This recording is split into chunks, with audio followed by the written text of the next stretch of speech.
நியாயாதிபதிகள் 6:12. பராக்கிரமசாலியே, கர்த்தர் உன்னோடே இருக்கிறார்.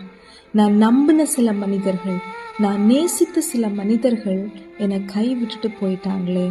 அவங்களுக்குன்னு ஒரு பிரச்சனை வந்தப்போ அவங்க கூடவே நான் இருந்தேன். ஆனா எனக்குன்னு ஒரு பிரச்சனை வந்தப்போ எனக்கு எதிராதானா அவங்க மாறினாங்கன்னு வருத்தத்தோட இருக்கிறீங்களா? இந்த வானத்தையும் பூமியையும் அண்ட சராசரங்களையும் படைத்தவர் உங்களை பார்த்து சொல்றாங்க, நான் உன் கூட இருக்கிறேன். எனக்காக அவங்க நிக்கலையேன்னு ஃபீல் பண்றதை விட்டுட்டு கர்த்தர் என் கூட இருக்கிறாருன்னு நம்ம சந்தோஷப்படலாமா? அப்பா, நீங்க எனக்கு போதும்பான்னு சொல்லலாம். எந்தெந்த உறவுகளால நீங்க கைவிடப்பட்டீங்களோ அந்த இடத்த ஏசப்பா ஃபில் பண்றாங்க.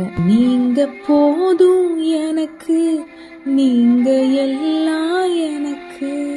ஆமென். லவ் யூ ஏசப்பான்னு சொல்லுங்க. God bless you.